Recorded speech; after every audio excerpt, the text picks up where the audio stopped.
آج کی آیت۔ اس نے ان سے کہا، اے کم اتقادو، ڈرتے کیوں ہو؟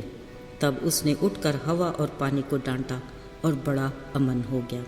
متی 8 باب 26ویں آیت۔ عزیزو، ایک بار فجیرہ بیچ جانے کا اتفاق ہوا۔ جب وہاں پہنچے تب آفتاب اپنی آخری کرنیں سمیٹنے میں مصروف تھا۔ اندھیرا ہوتے ہی آس پاس کی عمارتوں اور روڈ لائٹس نے دن کا سما باندھا۔ مزے کی بات یہ ہے کہ ان سے منعکس ہونے والی روشنی نے پانی کے کینوس پر دلکش منظر کشی کی۔ ادھر دور سمندر میں جلتی بجھتی بتیوں کے سگنل چھوٹے بڑے جہازوں اور کشتیوں کی موجودگی کا پتہ دے رہے تھے۔ تحد نگاہ پھیلے سمندر میں اچھلتی کودتی لہروں کا کھیل اس منظر میں مزید دلکشی کا باعث بنا۔ باوجود ان سب کے سمندر کی ایک اپنی خاموشی بڑی ہی معنی خیز لگتی ہے۔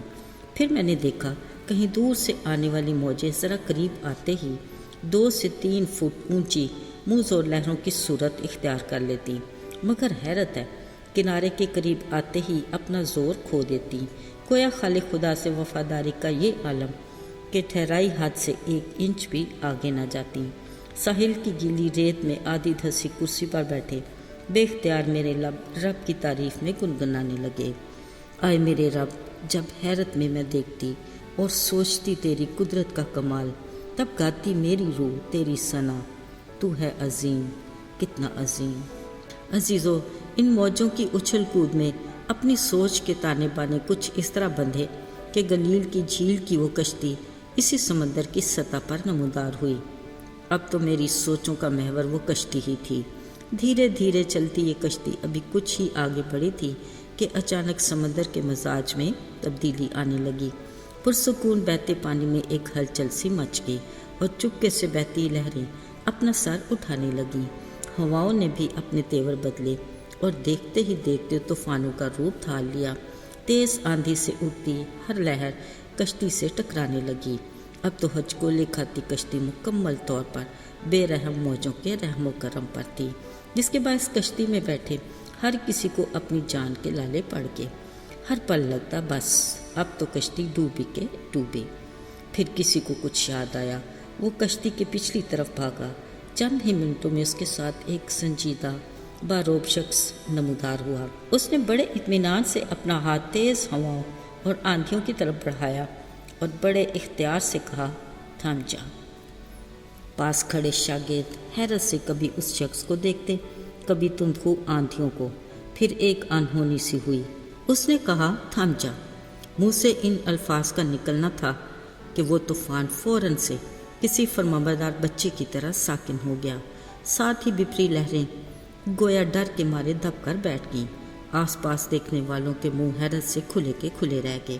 پھر اس شخص سے آنکھیں چراتے بولنے لگے، آخر یہ ہے کون کہ ہوا اور پانی تک اس کا حکم مانتے ہیں؟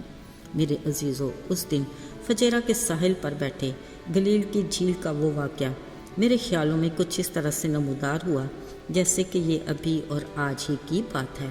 بلا شبہ قدرت اس شخص کی مرضی کے تابع ہے جس نے کائنات کو بنایا، جس کے اختیار میں کارخانہ قدرت کا نظام ہے، اور وہ ہے یسوع المسیح۔ ساتھیو، کبھی کبھار ہماری زندگی کی کشتی بھی پرسکون پانی میں چلتے چلتے ڈگمگانے لگتی ہے۔ پھر اچانک سے تیز ہواؤں سے ابھرتی اچھلتی لہریں اس خوفناک طوفانی کیفیت سے دوچار کر دیتی ہیں۔ ابھی ہم کچھ سمجھ بھی نہیں پاتے کہ پانی کے تیز دھارے ہمیں اپنے ساتھ بہا لے جاتے ہیں۔ پھر ہوتا یہ ہے کہ سنبھلنے کی کوشش کرتے کرتے ہم انجانے گرداب میں پھنس جاتے ہیں۔ عزیزوں، سوچتے ہیں آخر ایسا ہوتا کیوں ہے؟ شاید ہر کشتی کے ملاح کی اس طوفان کے بارے میں اپنی رائے ہوگی، مگر یہ سچ ہے کہ ہم ہر دن کے سورج طلوع ہونے کی شکر گزاری کی بجائے اپنی جان کی فکر میں پڑ جاتے ہیں۔ کیا کھائیں پیئیں گے یا کیا پہنیں گے؟ صرف یہی نہیں، ہم تو اپنی زندگی کو ایک لچکدار بیگ کی مانند بنا لیتے ہیں جس میں جتنا بھی ڈالیں گے یہ بھرتا ہی نہیں۔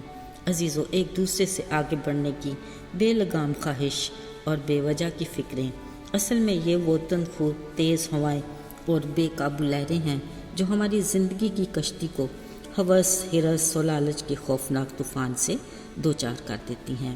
پھر جب ہماری لا حاصل جد و جہد اور بے اثر تدبیریں بیکار ہو جاتی ہیں تو ہم مارے غم کے اپنی قسمت کو کوستے ہیں